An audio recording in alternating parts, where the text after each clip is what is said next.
Salve Tricolor, sejam todos muito bem-vindos ao canal Tricolor Fest. Meu nome é Adalto Farias e hoje temos o segundo episódio do pré-jogo com o Ante. Só que hoje não tem Ante, né? São Paulo e Porto Cabedelo jogam hoje no Morumbi às 21h30 pela Copa Sul-Americana. Vamos tentar fazer aqui um panorama e analisar quem é esse nosso adversário de hoje. Fechado? Vejo vocês depois da vinheta.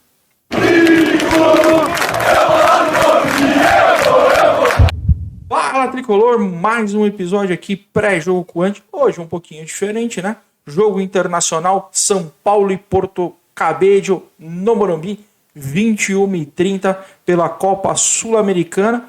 Não, e vamos conseguir trazer um venezuelano aqui para trocar uma ideia com a gente hoje, né? Até porque senão o portunhol não ia ser dos melhores. E a ideia aqui é a gente passar um panorama, né? Pra você conhecer um pouquinho melhor quem é o Porto Cabedelo e também saber como é que o São Paulo vai preparado para esse jogo aí, nessa pressão gigantesca que vem rondando o Morumbi. E hoje um pouquinho diferente do que a gente sempre faz aqui, que é abrir a câmera e trocar uma ideia com o torcedor adversário. A gente vai trazer um apanhado geral de como é que o Porto Cabedelo tá na temporada, da onde ele vem, aonde ele fica, e vamos fazer um pouquinho aqui diferente do que a gente fez contra o Botafogo na estreia do canal. Lembrando que sábado, São Paulo e América já temos convidado aí, confirmado, e teremos aí, voltamos com um pré-jogo com o Ante no formato que a gente fez contra o Botafogo. Fechado? Vamos entender um pouquinho melhor como que o Acadêmica Porto Cabedelo vai chegar para esse jogo, da onde vem, enfim. Vamos entender um pouquinho melhor como esse clube chega aqui para disputa contra o São Paulo na segunda rodada pela Sul-Americana. Tricolor, vamos conhecer um pouquinho aí da equipe do Acadêmico Porto Cabedelo, que vem da Venezuela para enfrentar o Tricolor hoje no Morumbi. E você tá aí ao som de Karol G e Shakira, primeiro lugar nas paradas de sucesso venezuelano. Vamos falar um pouquinho da localização aí, da onde vem o Porto Cabedelo. Porto Cabedelo é uma cidade localizada na costa norte da Venezuela. Também fica no estado de Carabobo, mesmo nome do time que enfrentou o Atlético Mineiro pela fase da pré-Libertadores desse ano, inclusive sendo eliminada pelo Galo. A cidade ela é movida aí basicamente pelo porto, que é o maior porto da Venezuela, inclusive, e muito ligado aí à indústria do petróleo, né? Grande atividade econômica venezuelana. Bom, mais uma coisa que me chamou a atenção nas pesquisas que eu fiz, o nome Porto Cabedelo, né? Que é Porto Cabedelo, se deu por conta dos mares calmos da região e que se falava que você poderia ancorar um navio com apenas um fio de cabelo, né? Bem curioso aí. Mas para a gente trazer um pouco também do assunto fora do futebol. Bom, mas voltando aqui ao futebol, né, que é o que nos interessa hoje, o Porto Cabedelo é um clube relativamente novo, fundado em 2011, e ele teve o objetivo, a princípio, de ser um clube formador de atletas, né? Acabou se profissionalizando em 2014 e nunca disputou um jogo fora da Venezuela. Hoje será a estreia do Porto Cabedelo fora da Venezuela. Apesar de ser a segunda vez que o Porto Cabedelo disputa a Sul-Americana, o ano passado acabou parando na disputa da vaga venezuelana, perdendo aí para o Metropolitanos. O Porto Cabedelo já estreou nessa Sul-Americana, né? E estreou com derrota contra o Tolima, 2-0, mas jogou na Venezuela. Então hoje é o primeiro jogo da história do Porto Cabedelo fora do seu país. E logo contra um gigante da América do Sul, né? E você imagina para o clube como é que deve estar sendo essa experiência de não só vir ao Brasil, mas enfrentar um dos maiores clubes aí da América do Sul, né? Muito legal aí pro time venezuelano. E eles chegam com uma moral elevada. Eles estão em primeiro lugar aí no campeonato venezuelano. E estão invictos, inclusive. São 9 vitórias e um empate. Vem passando o caminhão em todo mundo lá. E deve chegar com a moral bem elevada dentro do Morumbi.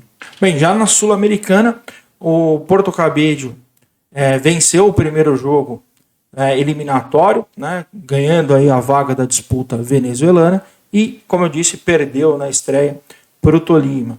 Então, trazendo alguns números aqui do Porto Cabedelo na temporada 2023, são 12 jogos, 10 vitórias, 1 empate e 1 derrota.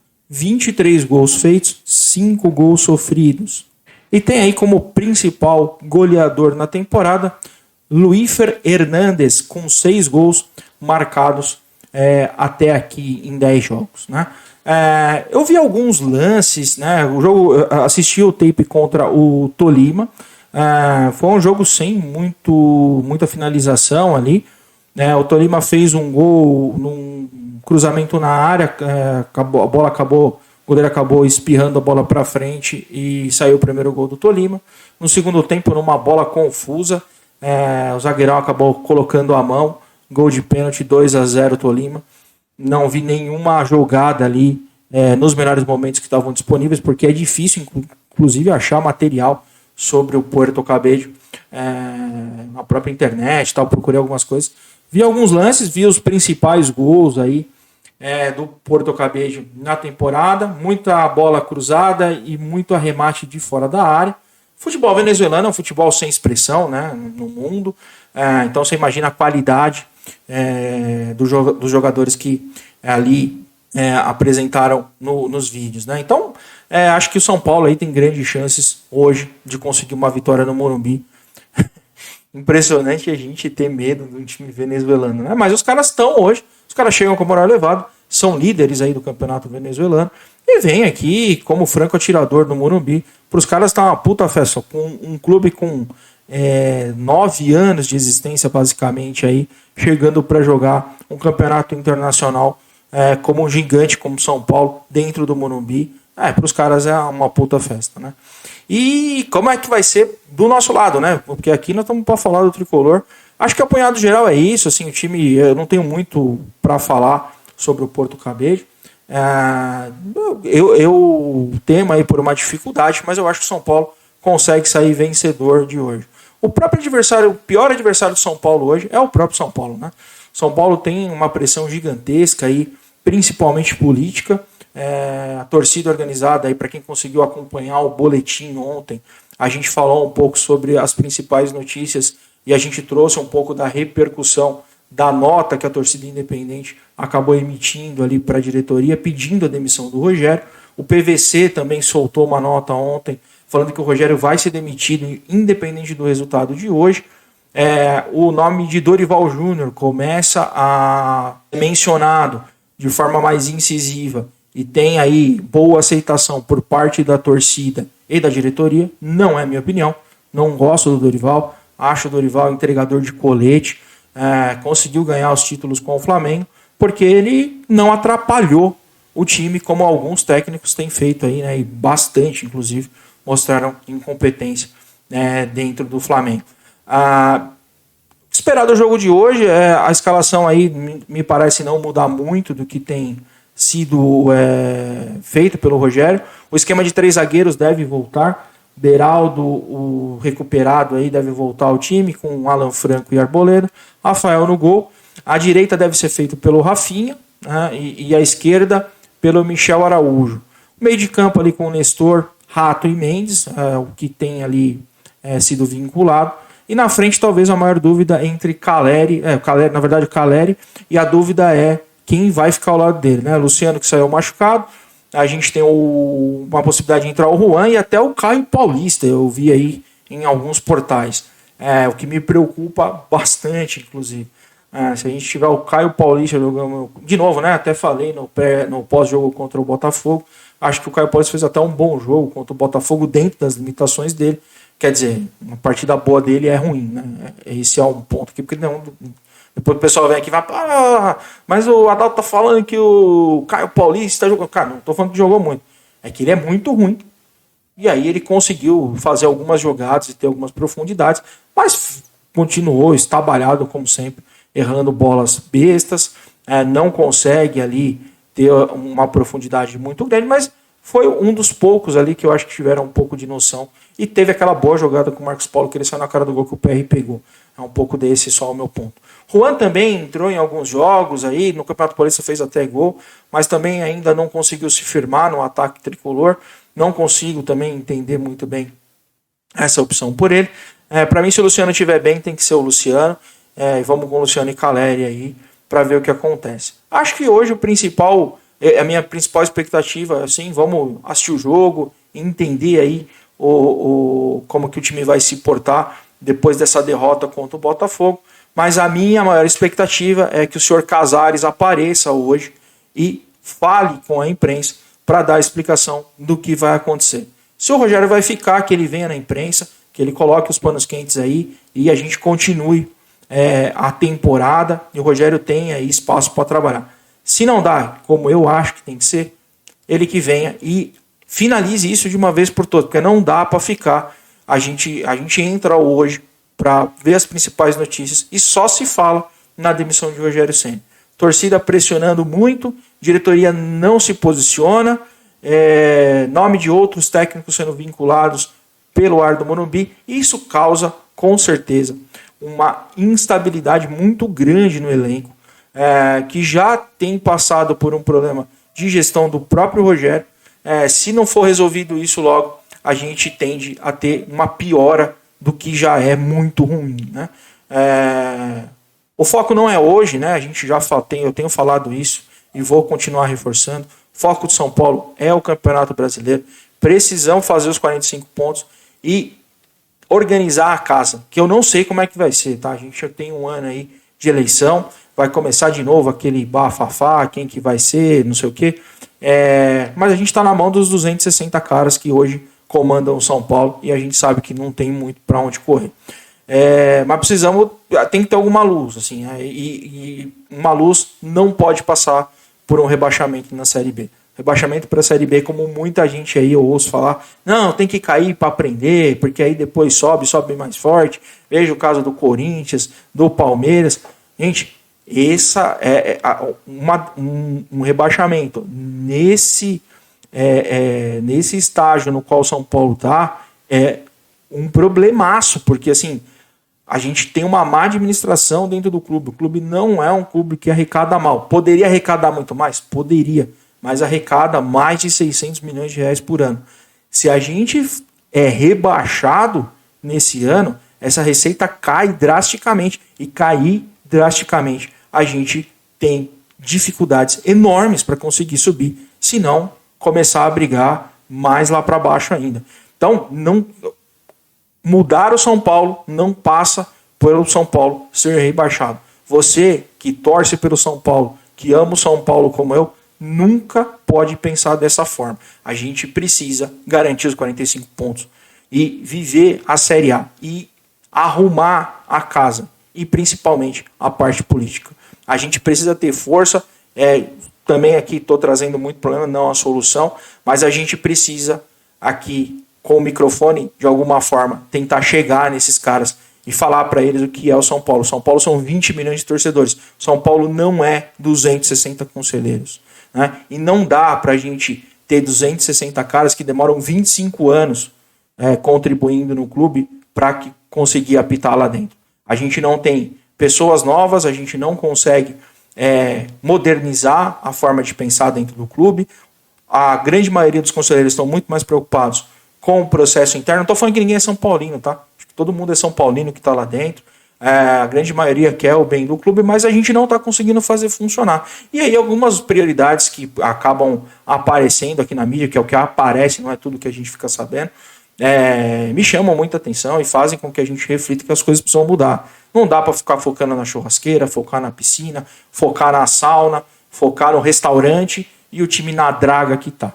Esse é meu ponto. São Paulo sempre foi exemplo de muita coisa. São Paulo está sendo exemplo ruim de tudo que tem acontecido dentro dos arredores do Morumbi.